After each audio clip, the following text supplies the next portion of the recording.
Alright. Bismillahirrahmanirrahim. Assalamualaikum warahmatullahi wabarakatuh.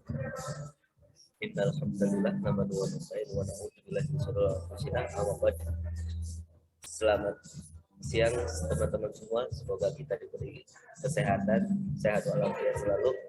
Dan di sini kami dari kelompok 1 ingin mempresentasikan tugas kelompok yang berjudul yaitu Ikhwanul Muslimin.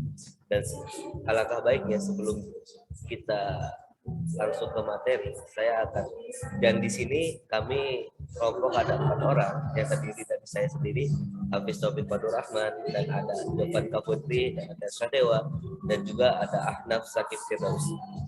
Dan langsung saja untuk selanjutnya yaitu tentang sejarah Ikhwanul Muslimin, yang mana Ikhwanul Muslimin ini merupakan organisasi Islam tertua dan terbesar di Mesir. Organisasi ini didirikan oleh Hasan Al-Banna pada tahun 1928, yang mana maksud dari tujuan organisasi ini didirikan yaitu untuk menyebarkan nilai-nilai Islam. Dan organisasi ini adalah salah satu organisasi yang merupakan perjalanannya atau kehidupannya menggunakan ideologi Islam sebagai landasan pergerakannya. Dengan seiring berjalannya waktu, ajaran Ikhwanul Muslimin ini tersebar luas di seluruh dunia dan tumbuh menjadi gerakan politik karena ingin mengakhiri kolonial Inggris dan ingin menghapus segala pengaruh Barat. Dan Ikhwanul Muslimin ini memiliki arti yang penting, yaitu saudara Muslimin atau The Muslim Brothers. Organisasi ini yang saya bilang tadi didirikan oleh Hasan Al-Banna pada tahun 1928, dan pada masa awal dirinya tahun 1928 sampai 1932, pada fase ini Ikhwanul Muslimin fokus kepada konsentrasinya pada gerakan dakwah universal dan tidak hanya pada kaum muslim, yang dimana Hasan Al-Banna ini para tokoh-tokoh pendirinya kantor pusat Madrasah Tahjib, forum kajian dan ceramah, beragam sekolah madhab, penerbit majalah, beberapa cabang. Dan pada masa perkembangannya tahun 1932 sampai 1939, yaitu Al-Hasan Banna ini mulai memberikan surat kepada raja, menteri, dan penguasa Arab untuk bantu mengenalkan tatanan Islam. Selang 2 tahun selanjutnya, beliau kembali menemui raja untuk menebarkan partai-partai politik Mesir karena dianggap adanya sebuah korupsi yang akan berdampak. Dan pada masa perjuangannya di tahun 1939 sampai 1952, Hasan Al-Banna memanfaatkan Perang Dunia Kedua untuk memperkuat usaha-usahanya dan menyempurnakan kekuasaan mereka. Partisipasi dalam perang 1948, dan pada masa revolusi 1952 sampai 1954, Ikhwanul Muslimin ini fokus pada gerakan revolusioner penyelidik kematian Hasan Al-Banna. Mereka juga sering berkonflik dengan pemerintahan Mesir karena perbedaan pendapat di 1954 ini. Oleh karena itu, di sini ada beberapa pemimpin Ikhwanul Muslimin. Yang pertama adalah Hasan Al-Banna. Ini dia memimpin kelompok Ikhwanul Muslimin dari 1924 sampai 1949. Dan ada Hasan Al-Hudaibi, dia memimpin kelompok Ikhwanul Muslimin ini dari 1949 sampai 1972. Dan akhirnya sekarang yang memimpin kelompok Ikhwanul Muslimin yaitu ada Muhammad Badi, yang berawal dari 2010 sampai sekarang ini. Dan selanjutnya akan dipresentasikan oleh teman saya. Silakan.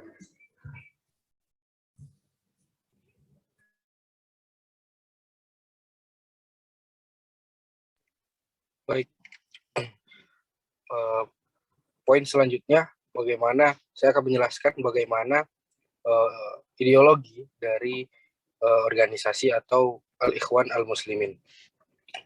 Nah, ideologi dari Ikhwanul Muslimin ini terbilang berbeda karena dari pengkonsepan dari ideologi ini dibuat oleh sang penggagas, yaitu Imam Syekh Hasan Al-Banna. Beliaulah yang menciptakan atau menggagaskan ideologi-ideologi dari Ikhwanul Muslimin.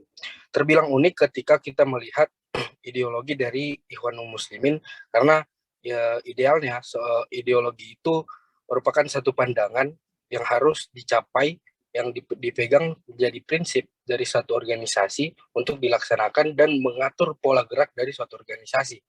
Akan tetapi kita lihat di sini ada dua prinsip. Nah, menurut Hasan Al-Banna itu ada dua, Arkanul Bai'ah dan Usul Al-Ishrin. Terbagi dua, akan tetapi ketika kita telah lebih dalam itu hanya satu, yaitu Arkanul Bai'ah. Dan Usul Al-Ishrin ini termasuk dari salah satu prinsip atau rukun dari Arkanul Bai'ah.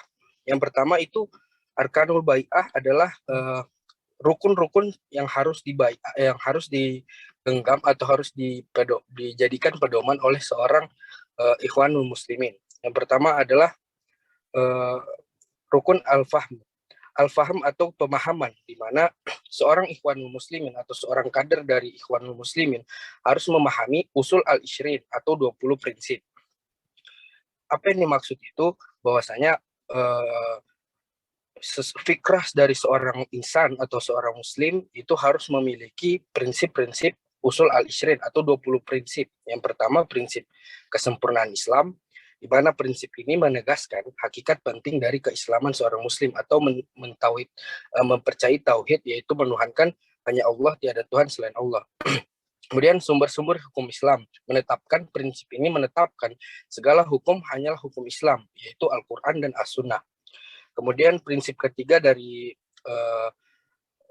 usul al-ishrin ya iman, ibadah, dan mujahadah. Prinsip ini berbicara tentang kelayakan dari suatu referensi hukum atau bagaimana mengedepankan kejernihan akal, hati, dan berislamnya seorang Ikhwanul Muslimin. Kemudian yang keempat ialah menggunakan sarana selama bukan sarana jahiliyah, yaitu meninggalkan hal-hal yang tidak diatur oleh Al-Quran dan As-Sunnah. Kemudian prinsip kelima ialah pendapat imam, di mana prinsip ini mengatur tentang kebijakan syariat, hal-hal yang diperbolehkan untuk imam dan wakilnya, serta yang tidak diperbolehkan. Kemudian ada prinsip keenam, yaitu neraca untuk menimbang pendapat para ulama. Prinsip ini mengatur tentang keistiqomahan para pendahulu dan seluruh yang akan menjalankan organisasi ini. Kemudian prinsip ketujuh, ijtihad, taklid, dan kemazhaban. Prinsip ini menekankan seorang kader untuk tetap mencari ilmu pengetahuan sehingga mampu menelaah dalil-dalil ini dengan keimanan dan kejernihan akalnya. Kemudian yang prinsip ke-8 ialah etika perbedaan. Prinsip ini mengatur bagaimana cara menerima perbedaan. Yang ke-9, mempersulit diri sendiri dalam agama adalah dilarang. Dan ini prinsip yang ditekankan oleh Hasan Al-Banna. Sehingganya harus bersikap realistis, dinamis, kreatif, dan konstruktif. Kemudian prinsip ke-10 ialah iman kepada Allah dan sifat-sifatnya seperti pada umumnya. Lalu prinsip ke-11 bid'ah, ke-12 jenis-jenis bid'ah dan hukumnya. Jadi ada pembedaan di dalam sana yang diatur oleh Hasan Al-Banna yang disusun dalam satu pedoman yang dipegang oleh Al-Ikhwanul Muslimin. Kemudian yang ke-13 mencintai orang-orang soleh, ke-14 ziarah kubur, ke-15 doa dan tawasul, 16 tradisi dan adat istiadat, yang ke-17 akidah dan perbuatan hati, dan prinsip ke-18 kedudukan akal pikiran, di mana ditekankan akal pikiran dari seorang Ikhwanul Muslimin dan mencerna ilmu dengan benar-benar, dan juga mengedepankan ijma ulama apabila mengalami kebingungan. Kemudian prinsip ke-19 ialah syariat didahulukan dibanding akal. Prinsip ini menjelaskan pembagian ketentuan syariat dan ketentuan akal. Syariat harus diutamakan dibandingkan akal. Akan tetapi prinsip ini menjelaskan bahwa syariat tidak akan pernah bertabrakan dengan akal. Dan yang terakhir dari prinsip usul al-ishrin ialah batas-batas pengkafiran. Prinsip ini menjelaskan bahwa permasalahan paling bahaya yaitu masalah pengkafiran dan tidak perlu berlebihan dalam hal ini. Itu salah satu itulah usul al-ishrin, merupakan bagian dari rukun yang pertama, rukun al-faham atau pemahaman. Kemudian rukun kedua, rukun al-ikhlas, yaitu maksud dari rukun ini adalah segala perkataan, perbuatan, dan jihad hanya kepada Allah semata-mata. Kemudian prinsip ketiga, rukun al-amal. Rukun al-amal merupakan buah dari ilmu dan keikhlasan ilmu yang dimiliki seorang muslim. Kemudian rukun yang keempat, rukun jihad.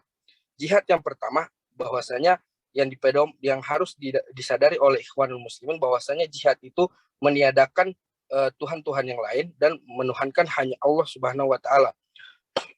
Kemudian rukun at-tadiyah atau pengorbanan, yaitu rukun yang wajib dilakukan dengan mengorbankan jiwa, harta, waktu, kehidupan, dan segala-segalanya demi mencapai kemenangan jihad. Lalu selanjutnya ialah rukun at-thahah, yaitu ketaatan, melaksanakan perintah dan merealisasikan dengan serta-merta baik dalam keadaan apapun. Kemudian rukun as-sabat atau keteguhan, bekerja dengan kesungguhan sebagai pejuang yang berjuang di jalan Allah dengan mencapai hidup mulia atau mati syahid. Rukun selanjutnya adalah rukun at-tajarrud, yaitu loyalitas. Nah, dalam rukun ini diharapkan seluruh kader atau anggota dari Ikhwanul Muslimin ialah tulus pada fikrah dan membersihkan dari prinsip-prinsip lain dan pengaruh orang lain. Kemudian rukun al-ukhuwah, yaitu persaudaraan, wujud dari keimanan dan keikhlasan, dan perpaduan antara hati dan ruh menjadi akidah. Kemudian yang terakhir rukun as-siqah, yaitu kepercayaan. Rasa kepercayaan yang harus ditanamkan pada prajurit dan kepada pemimpin dan menghormati pemimpinnya. Nah, itulah ideologi dari Ikhwanul Muslimin yang seperti di slide ada arkanul bai'ah dan usul al-ishrin. Oke, next. Selanjutnya akan disampaikan oleh teman saya. Baik, seperti yang sudah disampaikan teman saya tadi Hafiz, pada mulanya Ikhwanul Muslimin ini didirikan di Mesir pada tahun 1928 yang dipelopori oleh Hasan al-Banna. Dalam programnya, Ikhwanul Muslimin mulai membentuk suatu organisasi masyarakat yang bernama Islamic Trends, yang memiliki tujuan untuk memfasilitasi masyarakat dalam proses perikatan profesional lainnya di Mesir. Islamic Trends ini menjadi organisasi masyarakat yang cukup sukses dengan mulai mengikuti pemilihan umum di berbagai perikatan yang ada di Mesir, seperti ilmuwan, jurnalis, pengacara, dan masih banyak yang lainnya. Kehadiran Islamic Trends ini mampu mengambil alih dengan memenangkannya di perikatan-perikatan tersebut, sehingga hal ini menyebabkan Islamic Trends menjadi kelompok yang cukup kuat dan menjadi blok kekuatan politik baru di negara Mesir. Kemenangan Islamic Trends ini membuat posisi Ikhwanul Muslimin sebagai suatu kelompok menjadi lebih kuat karena dapat memiliki akses yang leluasa kepada para elit pemimpin dan dapat melakukan dakwah mereka yang berlandaskan Al-Quran dan Sunnah.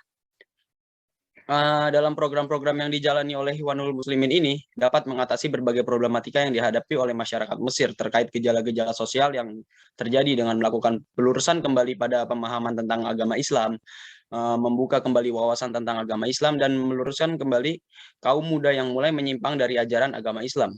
Dengan berbagai keberhasilan yang diraih oleh Ikhwanul Muslimin ini, membuat kelompok tersebut semakin melambung dan beberapa tahun berikutnya telah mendirikan berbagai cabang di berbagai wilayah seperti Haifa dan Gaza yang menjadi awal mula gerakan Ikhwanul Muslimin yang cukup besar di Palestina.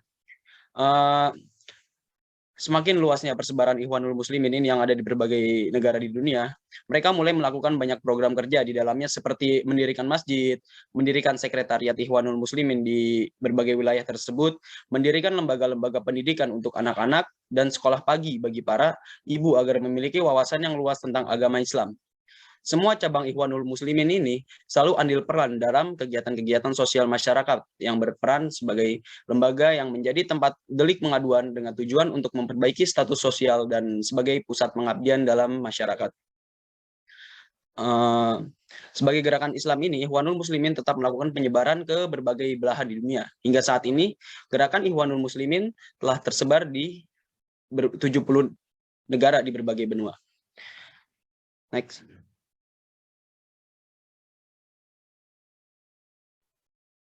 Selanjutnya adalah catatan kritis. Gerakan Islam Ikhwanul Muslimin yang bergerak sebagai organisasi dakwah memiliki pengaruh besar di wilayah Timur Tengah, khususnya di wilayah Mesir. Perkembangan Ikhwanul Muslimin terjadi sangat pesat dan mampu menembus beberapa kota seperti Shubrakit, Mahmudiyah, Abu Shufair, Port Said, Suez, dan Balah. Ikhwanul Muslimin juga mendirikan perusahaan, sekolah, rumah sakit, serta masuk juga ke berbagai organisasi seperti Serikat Dagang dan Angkatan Senjata. Menurut Richard Mitchell, Ikhwanul telah membuktikan perkembangannya melalui angka-angka berikut, yaitu pada tahun 1929 mempunyai 4 cabang, 1930 mempunyai 5 cabang, 1931 mempunyai 10 cabang, 1932 memiliki 15 cabang, 1938 mempunyai 300 cabang, 1940 mempunyai 500 cabang, dan 1949 mempunyai 2.000 cabang dengan jumlah keseluruhan anggota sekitar 500.000 orang. Pengaruh Ikhwanul Muslimin dalam lingkup sosial politik yang pertama yaitu perjuangan revolusi era Gamal Abdul Nasir. Yang kedua yaitu pelengseran Raja Farouk. Yang ketiga yaitu turut serta dalam mengubah bentuk pemerintahan Mesir dari kerajaan menjadi republik. Yang keempat yaitu akhir tahun 1910-an dan awal tahun 1950-an, interaksi terjalin antara anggota Ikhwanul Muslimin dengan anggota perwira bebas Mesir yang mencapai kekuasaan pada bulan Juli 1952. Ikhwanul Muslimin juga mendominasi pemerintahan pada rezim Gamal Abdul Nasir, di mana pada saat itu partai politik dilarang berdiri kecuali Ikhwanul Muslimin. Alright, terima kasih. Dan untuk kesimpulan pada kelompok ini yaitu Ikhwanul Muslimin ini merupakan gerakan yang awal mulanya berdiri dengan tujuan untuk menghapuskan bekas penjajahan dengan berlandasan nilai-nilai Islam. Namun seiring perkembangannya mulai masuk ke ruang lingkup sosial dan politik melalui strategi-strateginya. Ikhwanul Muslimin juga mampu berkembang dengan sangat pesat mulai dari berbagai kalangan masyarakat sampai mampu mendominasi perpolitikan di Mesir. Ikhwanul Muslimin juga dianggap sebagai sebuah gerakan atau bukan sebagai partai politik, walau realitanya mereka bermain peran di dunia politik. Ikhwanul Muslimin juga mampu menguasai politik di Mesir pada saat itu, sampai akhirnya mereka dinilai sebagai ancaman karena inkonsistensi dan tanggapan mereka atas permasalahan yang terjadi. Mungkin dicukupkan sekian. Dan apabila ada perkataan dan perbuatan yang salah dari kami mohon dimaafkan. Nun wal qalam yauma yasrun wassalamualaikum warahmatullahi wabarakatuh.